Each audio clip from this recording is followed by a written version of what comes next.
What's up, everybody? It's Chad. I'm back again with one of the last episodes of this season of Ask Chad Grassy Logic. I'm dressed as Rex today because this is the Halloween episode. I'm here with my homie Daniel, who is also in his costume, which is dope. Go ahead and introduce yourself, Daniel. Yo, what's up, everybody? How you doing? Yep, got to represent the llama with the little llama onesie, in honor of my boy. And our boy Yendo, 100%, man. So Daniel's from Yendo Farms up north, and it's a pleasure. It's great to have you on here. I got the DJs over here looking through the window because we all got our costumes on. Hey guys, everyone's having a good time today. Heck yeah. So, but yeah, dude, it's yeah. Thanks for having me on again. Appreciate it. Of course, man. Anytime. It's great to have you on. I love to do this, to have an update. Sorry, it's so long deep into the season, but then again, you were busy all year with your harvest. So I mean, Bro. You just got what done yesterday? Yes, sir. Yeah, nonstop, like 31 days. So, yeah, we just stay grinding all the time and just trying to, steady put out the fire for everybody, and took a little hiatus just to kind of like square up some stuff, but we're back, and yeah, excited to share what we've been working on all year. Hell yeah, dude. Well, let's get into it and everything. So for the viewers who don't know who you are, just go ahead and give yourself a quick introduction. Cool. Well, my name is Daniel Day. I've been growing for like 10 years, and yeah, just kind of been passion project. Did it for me, and in the back of the medical days, and then slowly just started helping out tons of people. And Yendo Farms is technically a consulting service now. So if you guys need help with your grow, you guys need help troubleshooting, anything. I've recently visited a lot of like failed grows, and you're like, oh, they were so close, they just had to change this or that. So so it's fun, but just been doing it for a while, and just like to help people out, and try to get some super fire organic cannabis to people that may not have even experienced that yet. Passion project, that's who we are. We're just here because we love the plant, and want to kind of bring that to people. 100%, man. And I'm glad that you're bringing quality to the market and everything, because right now there's a lot of for lack of better words, bullshit out there. And mids mania. Oh, dude, yeah, it is mids mania for 100%. Yeah. And like there's some decent mids. Don't get me wrong. I'm not like super against mids, but I like quality too. And you guys are. Oh yeah. Yeah, everything has its place, right? Oh, 100%. And places usually have something for everybody, but you always have that one guy who's like, bro, check this out. It was $5 a gram. I'm like, oh, brother, and I'm like, all right, am I gonna get an allergic reaction from this, or what's going on? Is it worth the $5-10 extra bucks to enjoy yourself a little more? Sometimes it is when you got the extra cash, and when you don't, it is what it is. But I prefer not to even smoke. If I can't smoke the best, or at least some better stuff, then yeah, I'll just pass on that grass. Yeah, 100%. It's okay to pass on grass sometimes. I agree with you on that, 100%. Yes, sir. There's times where you don't want to risk your health, because I found out I'm allergic to a lot of like molds, and it's a lot of plant molds, and so it's like really dangerous for me to actually smoke that shit. And 100%. Some people just don't care, but I feel that the customer base is changing, and the quality and the better cannabis and everything is becoming a thing, or more of a thing than what it was before, And so, definitely. I'm just glad it exists. Yeah, no, not to interrupt, but yeah, no, you see the trends like in Cali, like it was like right when it was legal. It was mids mania out there, and it was the supply had to hit the demand, and once that demand was hit, then people started saying, okay, this is what now what's next? Like this is kind of rock bottom, baseline. Now, how do we push to get a little bit better quality, a little bit better high, better taste, better flavor? And I think New Mexico is ready for that. I think that there's people out there that are willing to pay a little bit more to get a better experience. You see it with the wine industry and alcohol industry. It's like there's $5 bottles of tequila, and there's $500 bottles of tequila, so it's really wherever you are at that time in your life and what you want to spend money on. I've bought both, you know what I mean? We all start somewhere. Yeah, 100%, and I've bought expensive and cheap cannabis. I've also bought some expensive cannabis that wasn't that good, So it goes. Yes. And I've also bought some cheap cannabis that was better than the expensive cannabis. 100%. It's all about knowing your farmer and having a brand that you can trust, right? Yeah, 100%. Yeah, like you need to have that brand because like you can have cheap cannabis that's good, and good quality. It's just the farmer somehow can afford to do that. Okay. But you can also have cannabis that's really expensive and not good at all. Yep. And like 100%. But more times than not, the expensive cannabis is going to be better just for the sole fact that these days in New Mexico, we have more options. And now the quality is there because, I tell people all the time, out of state people are actually praising our cannabis here because it's actually pretty decent, and, yes, we joke that there is a lot of mids, don't get me wrong, but we do have good cannabis here in New Mexico and people do really like it, Yeah, no. I think the trend in New Mexico is living soil, really. I think a lot of people are hopping on the train. They're saying the terps don't lie, and you might sacrifice a little bit of yield, but I'd rather have a little bit of fire than a whole lot of, mids. So, so I think people are catching on, and so it's exciting to see, and exciting to see that the market and the everyday consumer is really appreciating the fact that it does take an organic producer a little bit more money to produce super fire, and you do have more losses because you can't spray with certain chemicals or anything to get rid of molds. If you get mold, it's like our practice is throw that shit out. I know people that want to go to distillate with it or live resin. It's like even the stuff that we put to live resin has zero mold. That's just stuff that got a little dirty and maybe isn't like what we want for rosin, but it's still fire. You know what I mean? And it's still organically grown and no chemicals. So but you're going to pay a little bit more. One of my homies once told me, you either got to pay now or you got to pay later. You got to pay now for clean quality food and weed, or you got to pay later with time going to the doctors and time going to, this and that to heal whatever ailment that, cheap products might cause. Yeah, that, and on top of, trying to also fix the bad name you gave yourself by getting somebody sick on top of it, because that's like a big, concern too, especially these days, like it's all a concern. Oh yeah. So I'm glad you're doing it and taking a chance, like we're not even going to risk that, if it's molded, get it out of here, Yeah, we take a loss, man. Our reputation's worth way more than a couple of dollars. That's for sure.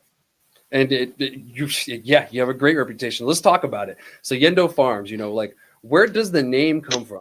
And like we talked about in the first episode, but it's too fun to not talk about it. Let's talk about it real quick. Yes, for sure. Glad you brought that up. Yendo is named after my llama that I adopted about 6 years ago now. Yeah, 2016. Whoa, yeah, 8 years. It's crazy. Time flies. Yeah, so he's like 11 now. I think we were talking earlier. He's like 11 years old now, and he was raised with adversity. He was had a wife, and him and his wife that was pregnant, his llama wife. They got out because they were living in a pretty abusive home, and they ended up getting surrounded by coyotes, and the wife and the baby were taken down, unfortunately, and killed. And Yendo's whole back got ripped off. If you see on like, I don't know, some pictures and stuff, we have like most llamas' ears go to a point. These ones almost do it, but his are literally just cut square because they got chewed off by the coyotes because he was trying to fight off. Yeah, there you go. They're not as pointy as regular llamas because he was trying to fight off these coyotes, and so the whole back of his neck is just a giant scar, and it's a battle wound. So he unfortunately fought him off for a while, but he ended up having to go once they had unfortunately met their fate, and he ran to a rancher's house. And so basically he had to Yendo. Yendo means like go, keep going, to go, or like to go together.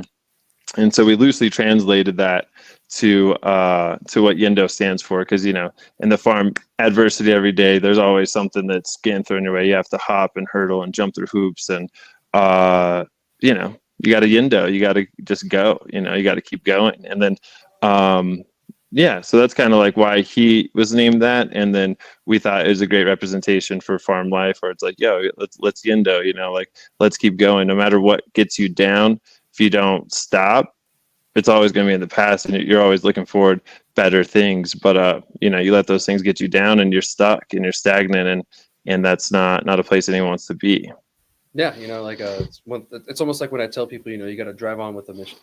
Yeah, You can't stop. Like yeah, yeah, lick your wounds, whatever, but you got to drive on with the mission. Um, 100. yeah, and he's like a mascot of that whole saying itself. Like you hear his name Yendo, and you see him, and it's just boom, gotta go, gotta drive on with that mission there. He's like, Yeah. look at him in his glory. Yeah. I had one of my photographer buddies come out to the farm, and he's like, "Yo, let me just Nat Geo this for a while. I'm just gonna spend a couple hours outside. Like, you guys do what you do, and I'm just gonna take pictures." And I thought that was a cool picture to catch him, just kind of, checking out his hill and just enjoying the serene life, because llamas represent like peace, wisdom, tranquility, and strength, and he embodies that. And we hope when people get our products, they can embody that too, because what more do we all want than just like some peace, some inner wisdom, some like tranquility, and just to go about our day loving it, and try to provide that for other people, with a kind smile or kind gesture, whatever it may be, just to kind of create more harmony in this world that's like so disgruntled and everyone's just kind of hustling, bustling. And so, Yendo's your reminder, you know what I mean?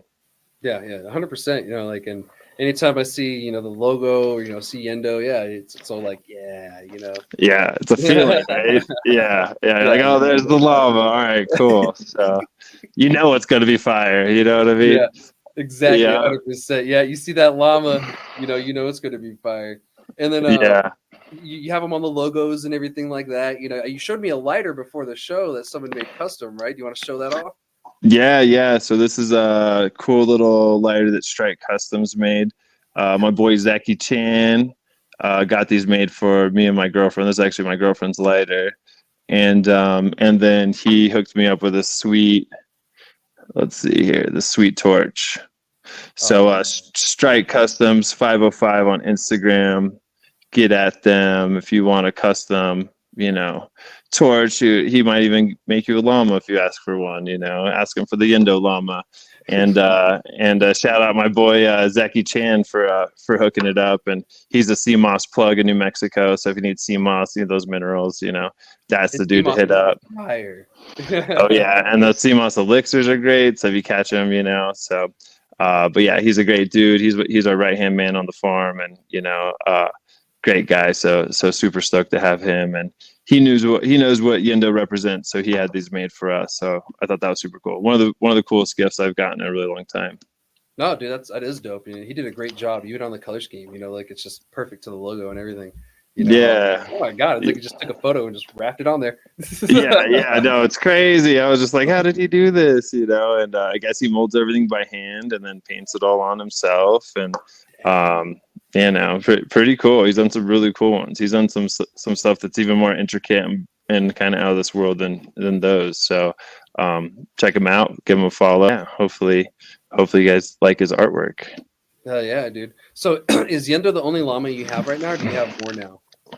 So right now he's the only one. I had one, adopted another one because he needed a friend, and then when we took over my current farm, we took over the farm with 13 goats and another llama. So we had Zorro, Quincy, we had like 13 goats, 22 chickens, and a partridge in a pear tree. Yeah.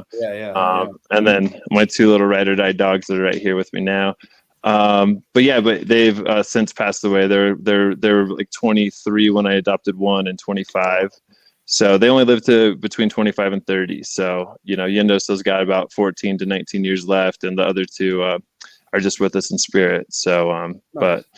but definitely looking for Yendo for a mate, and gotta make sure that we have to get them gilded. I guess llamas are just vicious. They seem all calm and stuff, but yeah, so we got a couple things to do before we get him a mate, or if we get him like a male counterpart, they just fight. If one's gilded and the other one's not, they just like fight to the death, like ferocious giraffes. It's pretty wild. That's nuts, dude. It's nature. National Geographics. Yeah, nature is metal, right? Yeah, 100%. Like nature is scary. Like, was it a Family Guy? Damn, nature, you scary. I'm like, oh, that's true. yeah. Nature is kind and gentle, and nature also doesn't give a fuck. You know what I mean? No shits whatsoever. I learned that when I lived in Hawaii. Like looking at the ocean, I was like, I am tiny. I am itty bitty. The ocean does not care. Peanuts. Yeah, it just Oh does not. yeah, so It's tranquil and peaceful, but also so deadly. You know what I mean? Yeah, while I lived there was two tsunamis that happened because we No had that. way. Yeah, and they came from two different directions. They had a earthquake in Chile that caused a bunch of damage, and then that one in Japan that like decimated Japan. Well, that caused tsunamis to happen. Like anytime a earthquake happens, there's a chance of a tsunami following it. Yeah. So like I had a little tracker on my phone and everything because we had two of them. I think a year after each other, and yeah, it was crazy. Like Oahu wasn't the one that really got affected. I think Big Island was the one, and Maui was the two that Oh really got yeah. affected. But we were fine, but we were ready. And like where I was stationed, like it was in the center of the island, so I was just kind of sitting there watching it. And there was actually Yeah. some idiot in Waikiki swimming around and everything, and he's like, "Oh, this is great! No one's here." He was all swimming, and like the news people are like zooming in on him, like, "Oh my God, there's a guy in the water!" Oh yeah. Was he surfing or something? He was just splashing around like an idiot. All right. Hell yeah. Yeah, Yeah. I was like, "Oh." They say you only live once, but I think you only die once. So hopefully, he picked it wisely. You know what I mean? He did. Eventually, a lifeguard came out and like told him, like, "Get out of the water." So he was like, "Oh!" Once he realized, you could see like the realization, the reason, the why there's no one in the water. He was like, "Oh, Oh yeah. I'm gonna I thought he die." was. I thought he was going out there just like, no, this is it. I'm just gonna splash until the tsunami hits. No, I think it was a So, guy who probably got there that morning, didn't know what was going on, didn't hear any word of it. Just oh got, yeah, got to no. his hotel. Probably it was probably just one of those 1 in a million cases Oh where like the dude was no. just dumbfounded and just maybe it was his first time in Hawaii too. So Cool. he decided like, oh, no one's at the beach either. Hell yeah! So Oh yeah. That makes way more sense. Yeah, I've been that guy. I've been in Kauai, got to a beach, beautiful, serene, no one's in the water, and I'm like, oh, I'm going like in right now. I start taking off my clothes, start running towards the ocean, and my boy's like, yo, don't go in there. I'm like, what? He's like, don't you see that sign? And it's like 42 people have been killed this year from the currents because apparently, like right where that one hits, there's 7 different currents that come in, and once you get out, you can't come back in. And so, yeah, fucking howlies out there just trying to live, just trying to go for a swim. Oh yeah, So. dude. That was always like almost a sport to watch like the tourists. Like you're sitting there swimming and then they turn their back to the ocean and you're like, this is gonna be bad. You see them flopping and getting drug up on the freaking beach. Yeah, yard selling, have sea moss coming out of their nose. Yeah, yeah. Yeah, we've all been there. At least I have. That's for sure. Oh yeah, I've been wiped out a few times by the ocean. Yeah, that's a sobering moment. You're like, oh wow. Yeah, very humbling for sure. Yes, yeah, 100%. So yeah, but yeah, let's get talking back on the car. I could talk about this all day and everything. But let's talk about the conversation. Let's talk more about Yendo Farms and everything. So, cool. How many plants are you running right now, or how many did you just harvest? I guess. Our counts were like 700, and so we've just been kind of rocking that out. We didn't get plants in as soon as we wanted, and so it took a minute for sure. To get everything rocking, but still had a great year. Had some incredible strains, genetics. Life was very nice to us. Mother Nature was great to us. Last week, we got hit with this crazy storm thing, and so we're actually looking for anyone that wants to run some fire live resin without any CRC right now, because I just don't want to do that to people. Our reputation means too much to us to wash that kind of stuff, but it's incredible flower, and luckily 3 weeks before that, had like the best weather I've ever seen outdoor and some of the best herb I've ever seen outdoor. And really just all in all, just some of the best, terps, try coverage. I'm so excited for this year. So excited for people to try it out. And so, yeah. So just full of excitement, and kind of feel like we've been on the sidelines just checking it all out for a while while we got all of our ducks in a row. But now we're full systems go. So we're excited to get what we've been, our artwork to the people. So yeah, that exciting.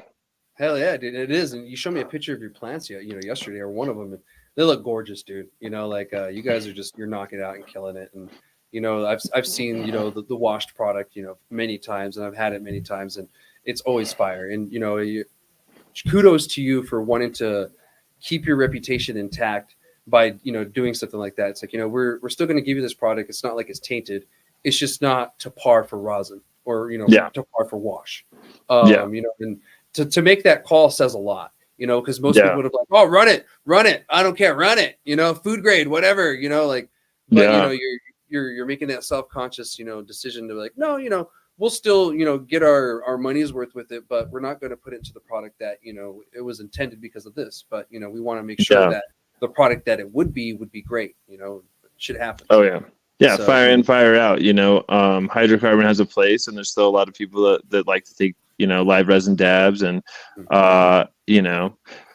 in my experience, a lot of people that grow moldy weed or have will test positive for pesticides or something will run into live resin. And so this is cool because this gives the consumer an option where they know it's organically grown, no chemicals, no mold, and there's a little bit of dirt on it. So we're going to remediate it, make sure it's nice and clean for everybody. And hopefully if you're into the BHO realm, you smoke it, you're like, cool. You see a Unidos jar, and you're like, oh, cool. Let's try the live rosin instead. Let's pay the extra $20 and just see if it's worth it. And most people will say it is worth it to pay the extra $20-$30. I do. I know there's a difference between the two when I smoke it. I can smoke the hydrocarbon or the solvent extractions versus the solventless extractions. You can tell the difference in the flavor for sure. Definitely. It's there all day, but they have their place, like you said, and there is a market for it, and there's the customers drive the market, and there are people who like that. So you still said, hey, we can still use it for something, so that's great. Well, let's talk about the growing and everything. What are your methods of growing over there using living soil? What do you got going on? Yeah, we're doing all living soil, a recipe that I've kind of developed over the last 10 years, just hiring different consultants, picking different people's brains. My boy Shane helped a lot with a bunch of nutrient mixtures that he's putting down. And we just kind of piggybacked and mostly drove my program to each plant. So you'll really get the true Yendo feeling and kind of the vibe that we bring. Cause I feel hash starts in the garden. And so if you don't have fire plants and it's all mineral based and it's all enzyme based. And so, we just try to feed our plants lots of minerals, lots of enzymes. We have this take, if it's good for you, it's good for the plant. You know what I mean? So lots of calciums, lots of ferments, lots of fruit ferments, vegetable ferments.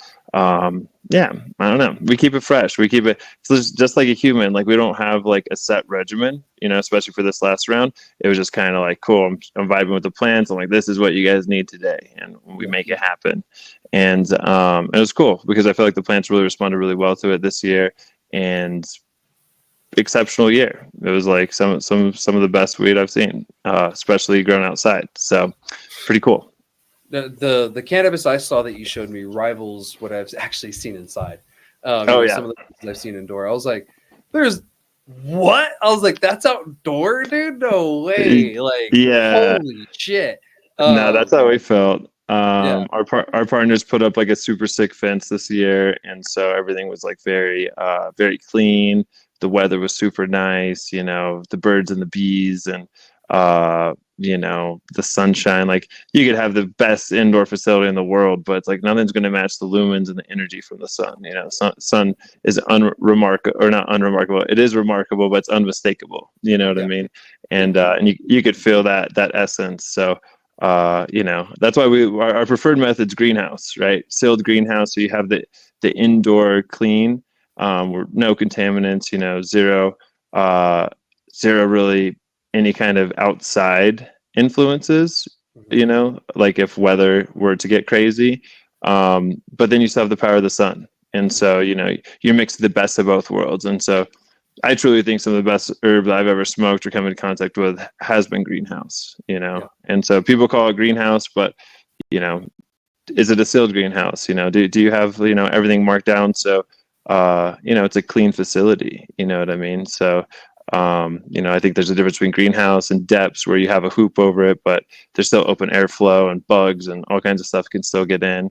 And so, Yeah, I think greenhouse is the best way to go. But for right now, outdoor has produced the best resin I've ever seen and experienced. So it's just like gambling. You're gambling with like Mother Nature, God, and next week's weather report. You know what I mean? So it's not for the weak or the faint of heart for sure. Not my Yeah. preferred method of growing, that's for sure. But I like doing it, and I'm really glad that I did. This is actually my second year ever growing green outside. So Nice. pretty cool. Yeah. I've been Yeah. I've been growing outdoors since I started growing. Of course I do both indoor outdoor at the same time, and yeah, it's different growing outdoor. You are just good luck kind of situation, like may Hanging the on for odds the be in ride. your favor. Yeah. you No, know, exactly. Yeah, and no, you hope to God that you 100%. don't have like a moth outbreak. Like the moth outbreaks are terrible because you have all those caterpillars everywhere, and then or a grasshopper, like Bro. infestation that just randomly comes out of nowhere, and world-ending kind of shit. But if you're in a greenhouse, you mitigate a lot of those, especially the sealed ones. And I'm with you Yep. on that. Like the sealed ones for sure. And especially when you mix the technologies, you mix the supplemental lighting with the technology of greenhouse, because you don't get all of the light all year from the sun, so you do have to supplement, but you still get the Yep. power of the sun during the day with the hours that you have, which is more than enough. Oh yeah. that you get, and the supplemental lighting just comes into play. So I'm glad that caught up, because yeah, for sure, like it's really hard to match the sun because the sun's free, and the sun has been working on growing plants. Well, plants have been working on to grow with the sun for billions of years. Yeah, So millennials. Yeah. yeah, so there's really no matching it when the plants have evolved to grow with that light. We can only mimic Oh only so yeah. much. We can only just get so close before we Yeah. can reach our limit.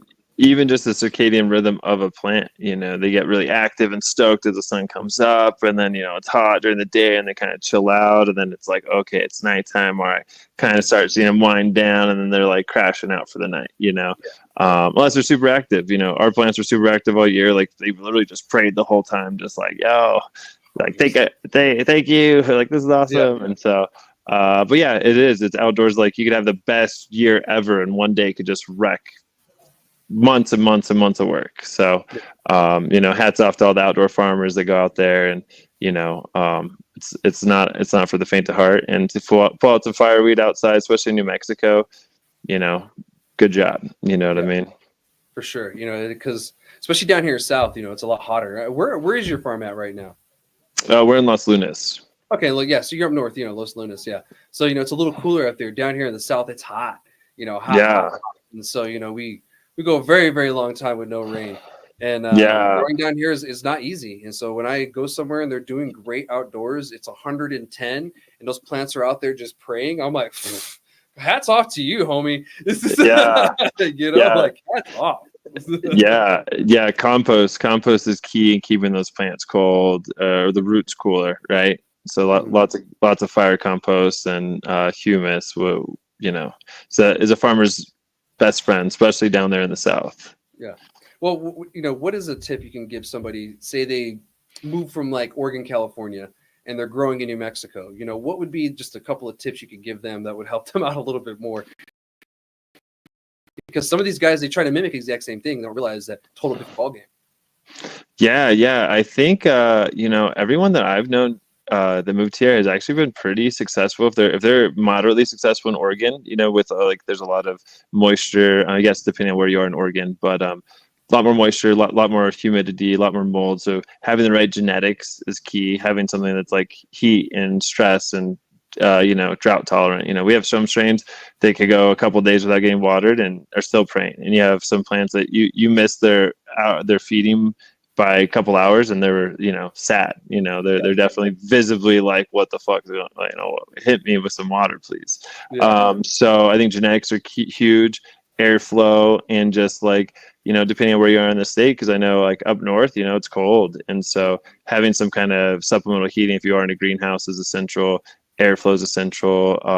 My number one rule, I tell all the people that you try to keep it simple as possible. Keep it simple, Sam. I got to kiss the project, And that is really just like, if it's hot to you, it's hot to the plant. If there's no airflow right here, get a fan there, because it's like, if you're visibly sweating and uncomfortable in any area in your outdoor or your greenhouse or wherever, there's something that maybe you could do to kind of like adjust to help that, whether it's a fan, whether it's putting some like, some sod down if you're outdoor and you want to put down some kind of, ground cover to cool off the ground. There's various things that you could do to adjust your environment to really help you grow better plants. Because at the end of the day, a happy plant grows happy weed. You know what I mean? So yeah, simple. Just if it feels too hot for you, might be too hot for the plant. And so maybe throw some shade cover on it, put some shade cloth up. All of a sudden, boom, that plant's going to bounce back. Yeah. I've had a couple buddies tell me like, oh man, I think it's too hot. And I'm like, put a shade cover. They're like, what? I'm like, try it. And they do it and, bounces right back. Yeah. It's too hot to get direct, man. I'm, in certain areas. My backyard, I'm lucky I have a bunch of pecan trees. So they kind of give plants some good shade at certain points. And so, man, it worked great. So I don't That's so cool. Yeah. Natural shade cloth. Yeah, natural shade cloth and free pecans, because they're expensive. yeah, no, for real. Yeah. That's cool that you share that, because I've noticed that most have done right too, but I've met a couple that like, oh man, this isn't like Oregon, or this isn't like wherever they're from. I'm like, yeah, this is a desert. The only place I can kind of being similar is someone from like Arizona, like, oh, okay, this is similar environment, so it wouldn't be too bad. Definitely. Different places, like in Hawaii, it was totally different too. Oh yeah. See, and I feel like I'd have more trouble trying to adjust going and growing somewhere else that has higher levels of humidity, because when I was just doing my personal stuff for my medical card, I saw a drastic change in the mountains, where it went from like super hot all the time to where I wake up every morning, it felt like I was living by the ocean, or I felt like I was living by a lake, and it was like super humid. And you need those plants need to have a fan on them 24/7 to make sure no moisture accumulates, and make sure you don't have drastic temperature swings, because we are in the desert, so it gets really hot and really cold. And if you're in a humid environment, that's like a recipe for mold or botrytis or powdery mildew. Or so just being aware of it 100%, minimizing the temperature swings is going to be a grower's best friend, and that's a super simple way without getting super technical and you having to buy all kinds of things and do all kinds of stuff. It's like growing fireweed is super easy. It's just we as humans want to make it hard and complicated. They're just getting back to that root of like, what makes this plant happy, and following a base nutrient regimen that's organic based. And plug right here for Organics Alive. They are a microbe carbon based nutrient company and game changer right there. So if you're listening, some free game for some people, hit up Eric at Organics Alive, because they do an exceptional job. Dope, dude. Thank you for that. A lot of people are probably, thankful, because I'm sure some organic growers, maybe they want to try something new, or something, or maybe their line just isn't working for them, and maybe it's always great to try something different, it's expensive, but it's so easy. It's like it's the blend, like if you want so easy, like kind of like the salt rim where you're just following like a recipe, and the organic realm where you could just throw about 1 billion different things at it and you don't really know what you're doing unless you're following like a specific recipe or someone's protocol. Organics Alive is a super happy medium, and those guys have been super great to us. And so any support people throw at them, those guys are in San Diego. They're great people to support, that's for sure. Yeah, 100%, dude. American company, so because I believe we're about 4 years away to kind of regardless of who gets elected, some kind of legalization. I know rescheduling is kind of the default of what's going to happen either way, but legalization, I believe, is about 4 years away. And I kind of feel that us getting ahead of that and just realizing where we're going to be is great, and start supporting American companies is one. Which, to be honest, the way that the industry works right now, it kind of has to be local because you can't ship out of state. But once that changes, a lot of things are going to change. The interstate commerce thing, that is going to get interesting. And it's going to get bloody, and I could talk about those things all day, but Marvel's had like patents, they've been ready to go for a minute. It's like, tobacco farming and large ag production is definitely going to squish the small guy. And so at least with like the states being legal right now, the little guy has a little leg up and can at least get some kind of audience before it gets so oversaturated, you know. I feel like it's going to be almost like the reverse with like how prohibition came out for alcohol, where it's like you had all these kind of bootleggers and stuff that were always doing it, and then it got legal, and then the ones that really made it happen, you know, started producing out these commercial products. And then, you know, for a while, you know, at least in high school, it was like Keystone, Bud Light, Budweiser, Coors, you know, that was beer, you know, and the craft brew movement hadn't sparked yet because, you know, people weren't fed up with the status quo yet. And so, so I think that getting in now, getting a good reputation is key. And then if it does go federally legal, you know, hopefully you could ride out the storm. And then once weeds everywhere, you know, if that's the way they choose to do it, then all of a sudden you'll start seeing like a craft boom happen again once that kind of settles. And then people are like, okay, this is like gas station weed. Like what's the stuff that grandpa used to tell me about or whatever, you know what I mean? Exactly. You know, the more of the older recipes, you know, have been kind of popping up a little bit more, you know, and, you know, this is the way it did taste, or this is the way they used to, you know, or we're experimenting with this. My brother makes cider in Durango. So, you know, he experiments with all kinds of different things too, pears, different kinds of apples, you know, things like that. So, yeah, you know, it opens it up more for innovation. And I tell people that I'm like, legalization brings upon innovation, you know, like definitely that's one main thing that you could take away from it. And another thing that changed that is I believe there was a ban on microbrews until like the 80s or something like that. So they only allowed the big corporations in, those big first few companies, kind of like they do with the states now with legalization, is they allow like most of them, instead, you know, minus us, allow a few in and then cut everybody off and say, that's it. Yeah. In forever or for whatever. And that's kind of what they did. Then they opened it and finally it started to slowly get its way. Cause when we were younger, you know, there was none of this, you know, Santa Fe brew stuff running around, you know, none of this, you know, Little Toad Creek, you know, from here, you know, the Cruces area, you know, or I think, you know, Toad Creek's fire. Yeah, Little Toad Creek. Yeah, there's some good stuff. And then just some other really good brands in New Mexico. They weren't really there yet, and now everywhere, and it's amazing, you know, because we have some of the best in the nation, and we have some of the best craft cannabis in the nation too. You know, definitely, man. We were like 17. I'm from Farmington, and so Durango's right there. You know, and Durango's always kind of been the pioneer of like the weed scene and the craft brew scene. And so we were like 17 driving up there, you know, we had a plug up there. So we get some Fire Chronic and some Firecraft beer, and we go back to the party in Farmington. Everyone's smoking swag and drinking Keystone, and we're drinking like Ska Brewery and smoking Chronic. And, you know, it's different, you know, it's like, you know, we're kind of ahead of the curve, but now I feel like the curve is caught up. And so it's like, it's cool to see people wanting good weed, cool to see people wanting good beer. People, I think we're in the craft era where people are done with like so much like people would rather have really high quality items, very like limited, versus just being able to get anything all the time. And, you know, obviously you got to have both worlds, right, to make it all work. But yeah, exactly. But for whatever reason, I feel like people are really interested in like the art aspect of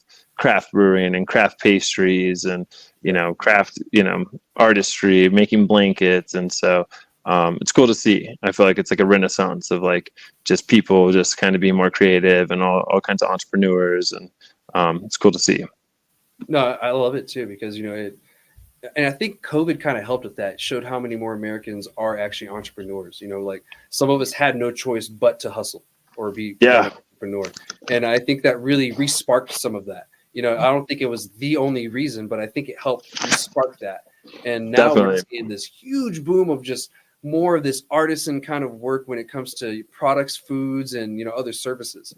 And, you know, to be honest, you know, I love that, you know, and yeah, you know, it creates that little bit of scarcity. But, you know, you have these really great products for a little bit limited of time too. And it's like, oh, this is kind of cool. You know, I'm not stuck with this like, oh, get Budweiser and that's all you get, buddy. You know, it's like, yay, you know. Like, no thanks. So much more in the world, right? Yeah, so variety's a spice of life, you know. And it's like, cool, yeah, drink a Budweiser, Bud Light, whenever that's all you and your grandpa drink, or, you know, there's time and a place for everything, right? But trying a new cider that your brother made, it's probably just as exciting as trying a new strain that one of your fellow farmers made, or something that you grew, so it's all about keeping it interesting, because at the end of the day, it's like, what's the point of having the same old unless it's just exquisite and super extraordinary. So then I'm okay with having the same thing over and over again, especially if it gives you that same feeling time and time again. You know what I mean? And then it's made with love, and it's made with care, and it's taken its time, because you can tell something's mass produced. And speaking of, we were talking to rosin and everything. We'll talk about that real quick, and then we'll jump on to the next conversation. Oh, yeah. You and I know we can talk about all kinds of crazy shit all day. Let's do it. So who's making your rosin? Are you making the rosin right now? So what's going on with the situation with that? Because I love your rosin. Yeah, thank you so much. Yeah, so a lot of stuff that people have seen over the years has been a collaboration with Alabastra, and so their team over there. So we kind of like had the grow, and then they had the manufacturing side of washing and pressing, and really making sure that everything's coming out super fire. And so they do great work over there. And so me and one of the owners have been talking about just getting me in there and helping more hands-on. But right now I'm really focusing on with the plants and growing, and that's kind of like my true passion. And so I think that those guys do a great job. So I kind of like handed over the reins to them a couple of years ago, but I've been making rosin since like 2016. I was like saving up money for like months, and I finally had like 20 grand together, and bought all the hot rosin gear at the time, and bought a freeze dryer, and bought a giant washer, and all the bags, and got the whole setup, the freezer, and the cold bot, and things get expensive and crazy. And so we ran it for a while. We did a great job. People loved it. But oh yeah, Yendo's walking by the window right now. I mean, we get a little treat to see him walk by. Yeah, like he usually cruises through. If you see some brown figure walking by, that might be him. Yeah, there you go. That's a better picture of him anyway.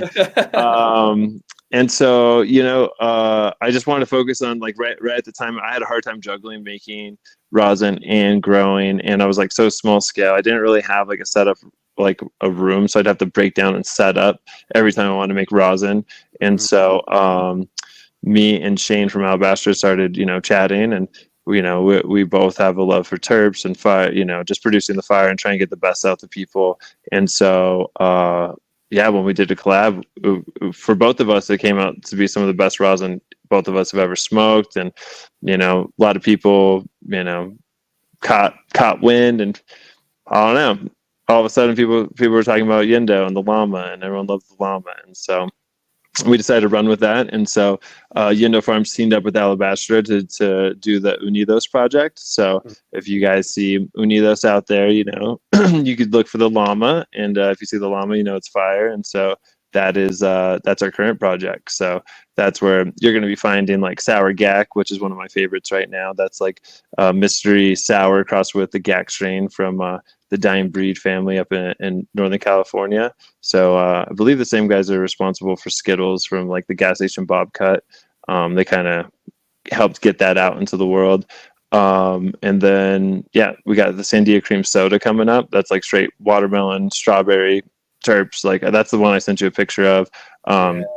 Just exceptional. Just like smells like straight watermelon, strawberry juice, and delicious. So really excited for that one. Only one cultivator has that currently. So we had that, and then we've given it to a friend out in Oklahoma. We traded a cut, I don't know, like last year, 2 years ago.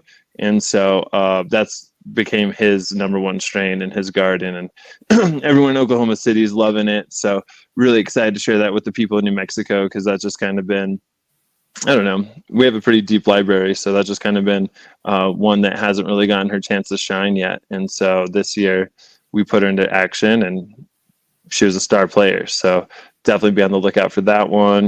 We brought Pineapple Collins back, to probably one of New Mexico's favorite strains. I think I get more compliments on that than anything else. Got Moroccan Peaches coming.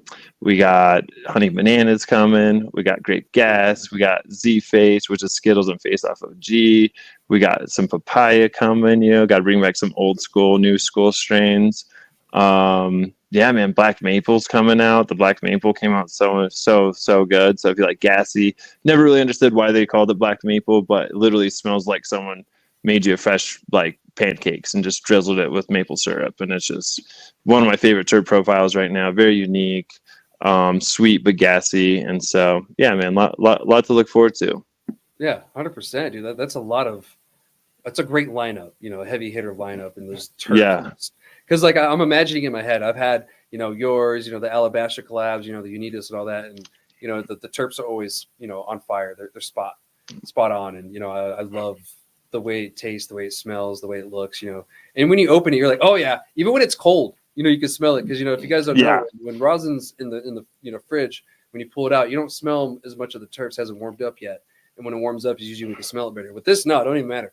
You pop that open and it's there. It punches you right. Oh yeah, yeah. The whole room lights up. Yeah. It's definitely, don't want to open a jar in Texas. That's for sure.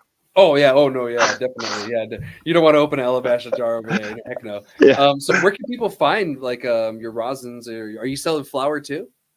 So no flour yet. We're hopefully spring we'll have a dry room set up and do that. Right now we're all rosin all the time.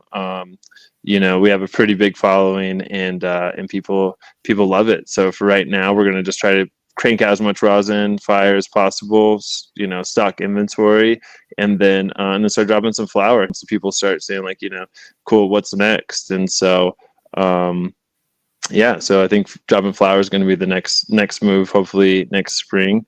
But right now down south, we're going to be down in Jal, Queen Bee's, Astrid's the homie, and so right now she is holding it down for Unidos down in Las Cruces. We got High Class Cannabis up in Santa Fe that holds it. Unidos project, Unidos is the project name, and so anything Unidos, anything with the llama on it, that is from us, and so. Yeah, they have it up there. We got Vice Cannabis here in Albuquerque. Dark Matter, I believe, is going to pick up some more. So, and we're actually doing our first drop since like January next week. So we'll be live next week. So maybe we could post something up on your page, and we can maybe make a list of if people want to come check out where Unidos is. If you guys want to follow Yendo Farms or Unidos Farms, we'll also be posting there where we can, where people can find us and what dispose to go check out our rosin. 100%. Let me know. And anything I do to help to get the word out, especially, getting your product out there in the state and letting people know where it's available. Let me know, brother. That's great. Thank you, man. Can't wait to see it more available in the state, man. To see it more and, get my hands on it a little bit more than I can lately because that shit goes fast. Goes fast, yeah, and it's rare. We're so small batch, and so we're picking up production. Things are moving fast, and so hopefully we'll be in a couple hundred stores around the state by next year, and then it'll be like kind of a household name where if you want some super fire, you know where to go. Yeah, 100%. Get that Yendo, even if it's a pre-roll, because you're gonna have that flower.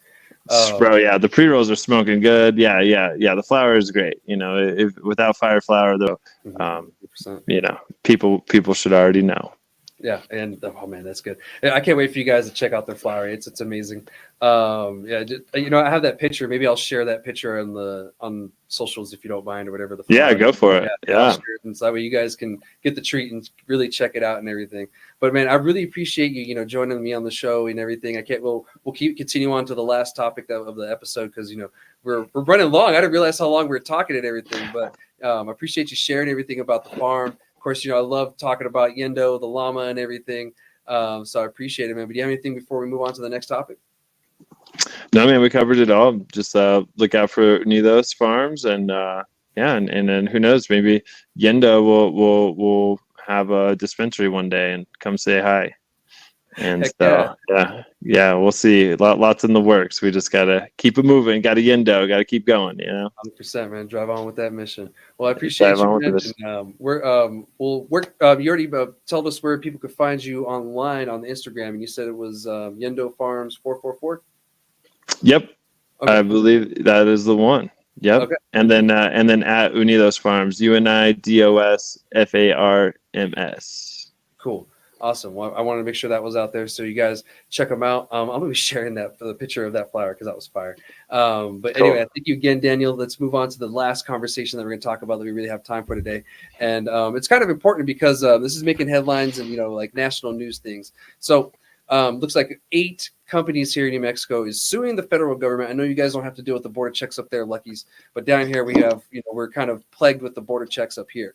Or down here, and it looks like 8 of the 8 companies here in New Mexico decided to sue the federal government under a Fifth Amendment kind of issue. They said that their due process, they didn't have their due process during the whole thing.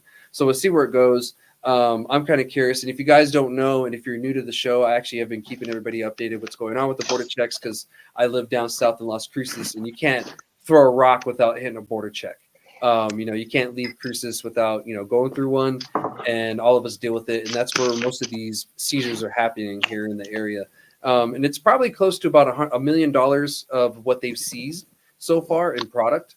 And I understand, everyone knows that these are federal checkpoints, so they don't enforce state law; they enforce federal law. And as you know, cannabis is federally illegal, so we have this big disparity between the two laws and everything like that between state and federal, and it's not like looking like it's going to get any little better, but it's also an election year, so I think that's one reason why things got a little bit wonky. They're not Department of Justice, the Department of Homeland Security, so if there is a memo through Department of Justice, it doesn't pertain to us anyway. So we're kind of screwed in that sense. Yeah, and so it's like a little government BS thing that's going on. So there's a little update for you guys, to kind of bring you up to speed if you weren't too sure what's going on. Now what's happening is there's 8 companies in New Mexico who actually decided to sue the federal government. And I think that's a good idea. I think it's great whenever something happens like that, when you sue them, because 1, it brings attention to the issue.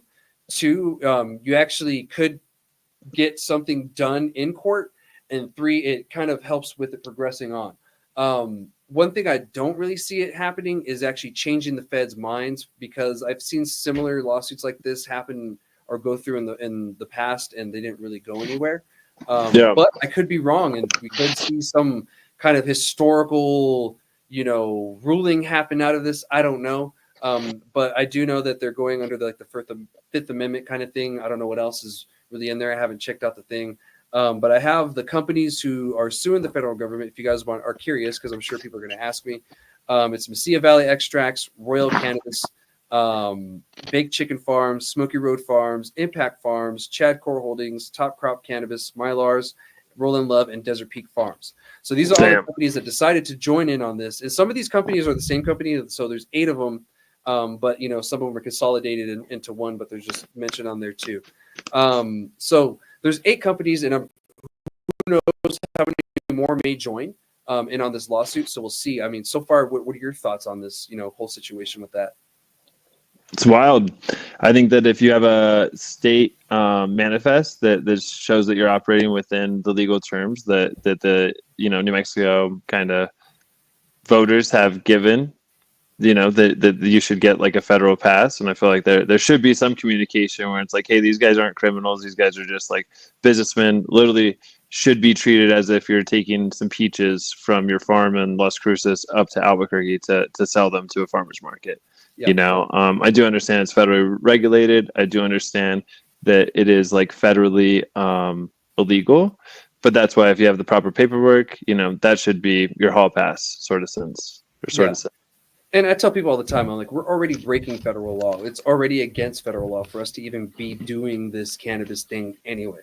So why are we sitting here like, well, it's against federal law? And I was like, this whole program is against federal law. What are you guys talking about? Like, why are we stopping? You guys said it's okay. Yeah. Like, I brought up that, I believe that cannabis production should be under Department of Ag of New Mexico. And someone's like, well, it's federally illegal. I was like, well, I don't really give a shit. Like, let's just put it there, it's the only crop in New Mexico that isn't under New Mexico Department of Ag, because it's not a federal entity; it's a state entity. Definitely. And even when hemp wasn't federally legal, hemp was still under ag. Yeah. You know what I mean? Before hemp. So I mean, they can make it happen, but yeah, it's the psychoactive part of THC that all of a sudden makes a controlled substance. And so, do we need to start bringing manifests that say it's CBD? Is that how you get through the loophole? because Yeah. now CBD is federally legal. Yeah. So if you had a manifest that said CBD on it, and had the THCA, because THCA is supposedly legal, there's that loophole. So it's like, is that the play, or do regulators get in contact with the Homeland Security and say, hey, these guys have official paperwork from us and it has some kind of seal or some kind of stamp. They should be able to come and go through these border patrol points without any issues, because ultimately they're funding the economy for New Mexico. 100%. And all we would need is a memorandum of understanding from the Department of Homeland Security, or Mayorkas. He's the Secretary of Homeland Security.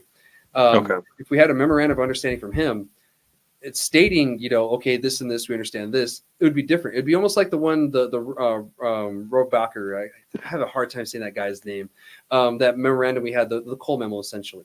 When we had that in play for a long time, then it got, rescinded during the Trump era. If we had something like that for DHS, that would actually save us a lot. And it would probably prevent us from going through this. But unfortunately, I have a quick question for you. Do you know how they were handling it in the medical days? Were people just driving stuff down and no one's driving stuff up through the checkpoints? Or like, I just guess I've never heard of any of this during the medical days. So I don't know if, there's history of them taking packages and stuff from legal businesses as well, or if this is just new just because it's been legalized. So back then, it would happen very seldomly. But I believe there was a memorandum of understanding back then as well. I think that was the case. And it had to deal with medical or whatever. But now that things are rec, things change. We also had to change administration a couple times. So, that is a big change too. Who they put in charge, really does make a difference, or who gets elected in certain other areas does make a difference too. So, yeah, we've had a couple of changes there, but during the medical days, the only issues that we really had was they would confiscate your cannabis, and then I would get calls from buddies who are LEO, and they'd be like, hey, man, I'm getting called over to the border check, because what they would do is, like, if you got popped and you're a patient, you showed them your card, and then they would call the local authorities. The local authorities would come out. You wouldn't break a state law, and then it was just a big waste of time. And so it was that was seems like something. Yeah, it seems like that should still be the play, where it's like, cool, we're going to hold you here till local authorities come here and check you out further. Local authorities come through. They say, cool, your paperwork's legit. We called it into the state. You guys are good to go. Yeah. Especially because it's like we're paying the state right now as license holders to have them on our team instead of against us like it used to be. You know what I mean? Yeah, 100%. And that's one thing that the industry needs to notice too, is like we have to work with law enforcement a little bit better than versus straight attacking in a sport, especially the people who are in charge of, enforcement of things, because we are the ones who decided to be in this industry. They didn't force us to be in it, we have a choice, but, we have to play by the rules too. And so we have to kind of play by the same rules when it comes to dealing with the federal government. We have to play their game too. Okay, what's a way around this? Okay, we can do this memo of understanding. We can start jicking the agents, which is just, pretty much filing complaints. We can start suing the government, like, is happening now. We can lobby with, our federal government to change the law, but, to get Congress to do anything these days is a really hard feat, and, it's unfortunate that, we're at that point in our government, but that's just the truth. Because Congress is really the one that has the cards in this side of the legalization stuff. Because we tried to go through the DEA, they just said we're going to reschedule it to Schedule 3, and I'm like, God, that's just going to create more of a mess, because hemp just created a mess. Like, look at all the mess that hemp created. Like, I get it, a lot of people benefited from it, but on a regulation standpoint, it just created a huge mess, on regulatory standpoint. And so now we're going to add the Schedule 3 thing to cause even more confusion, and it could have just been prevented by Congress getting their heads out their asses and legalizing it the correct way, so everything could be regulated correctly and not so confusing. And end up where we are right now, where New Mexico it's legal, the federal government's kind of cracking down on us at the border checks. Nowhere else, because they have full jurisdiction within 100 miles of the border check. It's only at the border checks. They can raid a dispensary if they wanted. It's just at the border checks, and so we're running into these issues now because of the disparities of the laws between the two areas. and that's where it kind of sucks, and unfortunate, we have to deal with that. But hopefully times will change. Hopefully things are. Yeah. And it seems that it is, because we have, for the first time, both candidates backing cannabis legalization of some sort, Yeah. on the presidential side, which that's huge, because, they're, leaders in the sense of, both parties, when you look at it, and that could change things going on. And then that also changes public opinion. Public opinion also sways congressional votes to later down the road. So that's why I'm thinking we're probably 4 years away from like some kind of federal thing happening. 2 years from now, we have more congressional elections. And I think that could be another chance for us to get some older people out of Congress and get some more progressive people in who like cannabis. Definitely. But we'll see. We tend to vote against ourselves in the cannabis world sometimes. So, it's one of those unfortunate things, It's a double-edged sword, man. It's like, do you legalize federally, and then all of a sudden, then you think things are bad now as far as prices and like the types of things that people could grow cannabis with. What happens when it goes federally legal and they're just kind of like, cool, like it's legal, just come to us if there's any issues or if anyone dies from smoking it, and then they'll make regulations based on that. So it is a double-edged sword, but also funding from banks would be nice. Being able to just go to Texas and not be harassed, that'd be nice. Whole different feeling if you have a little bit of weed with you and you're in Texas than you are when you are in New Mexico. You know what I mean? Yeah, 100%. Because I am scared shitless every time I have to go to fucking El Paso, even if I don't have weed, just for the fact they're going to harass me more just for the fact that I'm out of state. Like I'm going to get it even a little harder. They're a little more used to seeing New Mexicans, Texans, and Mexicans in El Paso just for the fact of where it's at. But at the same time, you're just like, they still like to mess with people from out of state. Like it's like, it's still a monkey on your back. Whether your car just smells like it or you just smell like it because you came from Las Cruces, even if you don't have anything with you.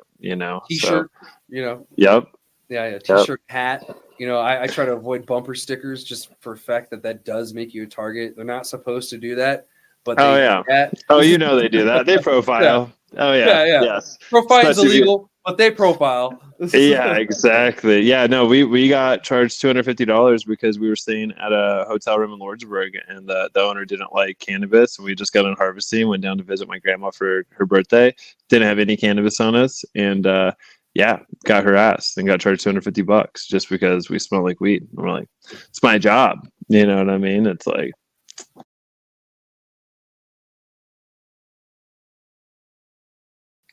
oh yeah, if they just decriminalize it, don't schedule it, then the big players are still going to be scared to mess with anything like that. And then it kind of gives, if they could just do, internet, not international, but like what is it when it's like transit? Interstate commerce. Yeah, there we go. So yeah, whenever they do interstate commerce, if they could just lift that like they do craft brews, so you could get super fire weed that's grown in New Mexico and California if you want, and vice versa, but it doesn't necessarily need to be completely legalized. I don't think. Maybe it does for that to happen, but I don't think it should mean that has to happen. To be honest, if we remove it from, the scheduling altogether, it becomes like tobacco and alcohol legalization wise. So then it's cool. States, and then we have interstate commerce. And so, yeah, decriminalization is really what we want, because if you have a legalization, then, things get a little weird. But if you just pull it off the scheduling altogether, unfortunately, it will be a part of ATF. If that is the case, will be the ATCF or whatever the fuck they decide to call it. It will most likely be a part of that. And there'll be, of course, more federal entities to have to deal with, but you can at least claim taxes. You can file bankruptcy. You can do, business loans. You're cool. a legal federal entity at that point. And things will just be easier and better for the business owners. You're not paying 280E anymore at that point. Schedule 3 280E still is happening, and banking still going to be an issue, and the federal government already kind of backed that up and confirmed that. So I think descheduling is really where we need to be, because this 100% isn't really panning out on the way it was supposed to, Yeah, it doesn't seem as beneficial as they're trying to make it out to be. Now they're trying to deschedule it or reschedule it so that all of a sudden pharmaceuticals have like a ploy and they could use it as medicine. You know what I mean? And then you can only get cannabis from your pharmacy. And so what would that look like in 10 years? So definitely would like to keep it where it's at or decriminalize it altogether for sure. Yeah, 100%. You know, because That's no, go ahead. go for it. Oh, No, I was just gonna say that's just what Yendo told me. I don't know anything. Yendo's a very, very wise llama. Look at that. Look how wise Yeah. he is. Beyond his years Yeah. of being wise. But yeah, you Yeah. know, that's really all I had for the update for that lawsuit and everything. I just wanted to, you know, let you guys know. Yes, we are talking about it. Yes, it is a thing. Yes, I've known about it for a very long time. But you know, this is something that could change everything, or it just could be a way to help us change things. You know, Yeah. I don't see this being a cure-all or, you know, being a home run lawsuit. It's a lawsuit that we should be talking about, yes, but I don't see it being the lawsuit that's going to, you know, solve all our problems. You know, I still think we have quite a bit of a ways to go before this issue is really solved, and the border check thing isn't something going away, and I have to go through it all the damn time. Yeah. And it's something that I have to deal with as a medical cannabis patient still. You know, just to go do an industry sesh something up north, you know, I'm like, damn, I gotta go through the freaking border check again. You know, they're gonna question me, this and that, or they're gonna search me, or they're gonna have the dogs out. You know, is there gonna be traffic, this and that? Oh yeah, that fear is real too. My girlfriend's ever been through one of those, and she was just like, "Oh my god!" And I'm like, "We're fine. Like we don't have anything with us." She's like, "I know it's still very intimidating though." And it's like, "Oh yeah, that's like, you know, that's their job. Their job is to induce fear, and the ones that are scared do crack. You know, like that's how they find 90% of the people. You know, so be chill. Tell them it's CBD, no THC, and it's federally legal. So." You know, maybe a loophole that the Southern homies can utilize to get through the checkpoint. You know, not telling you to break the law. I'm just telling you, you know, what you might be able to do to avoid persecution. Yeah, if it was harvested a little bit earlier, there might be a little bit more THCA in there than regular THC. So, well, if it's harvested early, we'll see. Yeah, they don't know that. I know exactly. So, yeah. But yeah, you know, we'll see what happens on that front. You know, I just wanted to update everybody on that. I had another topic, but you know, we had such a great conversation before that. You know, I don't have to really cover it. You know, I'll cover it on the next episode next week because it's something that we could talk about whenever. But thank you so much for joining me today, Daniel. You know, and thank you so much for, you know, sharing the pictures of Yendo, giving the updates of what's going on with Yendo. You know, the farm, you know, the rosin situation and all that. You know, what your plans are and all that, man. I really appreciate it. It's always a great conversation to have you on, bro. And you know, I look forward to, you know, seeing you again. You know, I know we all got to take a hiatus sometimes, but you know, it's gonna be cool seeing you at the events again. Oh yeah, no, definitely will see us around, and we'll be popping up. We'll be more in the public view more, and popping up to different events, and you know, come say hi, come say what's up, try out some new. You know, if we're at a lounge or something, come take 10 minutes and take a dab, and see if you notice the difference. See if that extra $10-$20 is really worth it to you, and you know, some of you might find it is. So we're excited to meet everybody and to kind of, you know, just be doing what we're doing and sharing it with everybody. And thanks for having us on again, Chad. And yeah, man, you had a great thing going on here. So keep it up and keep people informed and keep doing what you do, my dog. Appreciate it, man. I really appreciate the kind words. And, you know, I think that's an open invite to do the Yendo challenge. Oh shit! So, yeah, the Yendo challenge coming up. So you know, check out the flavors and you know, see if it is worth it. And I appreciate you guys being on, and I look forward to having you on next season again to get another update to see. Cool, man. So, yeah. Let's touch base another 6 months to a year, and yeah, let's keep people hyped. You know, cannabis is a thing to be excited about, and legalization and all this definitely, you know, dampers the excitement sometimes when you have to bring in all the taxes and all the laws and the rules and everything you have to follow. But, you know, we got those things down. And so now we're back to the good stuff, you know, growing fire weed for fire people. You know what I mean? They go together. We think that here at Yendo Farms, if you have good weed, good people, you're bound to have a good time. So, you know, we're just all here for a good time. So thanks again, man. Appreciate you guys. Appreciate you, man. And you guys don't forget to like, subscribe, follow, whatever you got to do to make sure you stay in the know. I'll see you guys next week for the next episode. We're only, 2 episodes away from the last episode of this season. So I will see you guys here soon, and we're going to take a break. All right, guys. I'll see you next time. Shoots. Later.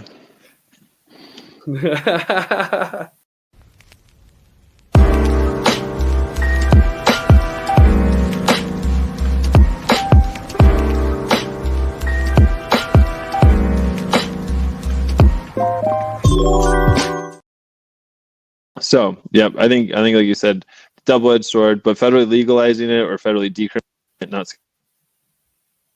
Oh yeah. Oh, I think his phone died. Oh, there we Are we go. We back? lost you for a second. Yeah, we'll just edit that out real quick. I thought your phone died. I was like, oh no. No. Yeah, cool. Yeah, it just blacked out and like it muted out for a second, so I don't know what happened. Cool. No, that was on me. Can you hear me now? Yeah, I can hear you, brother. Cool. We're See. good. But yeah, See if I go to get this finish it, and we'll have Gino do his editing magic. All right. All right. Cool. Yeah. Sorry about that. Cool. Can you hear me now, though? Cool. Yes, sir. I can hear you. We're back. All right. Cool. But yeah. I was like, wait, where were we leaving off? We'll just where were we? about the federal legalization. Oh, you were talking about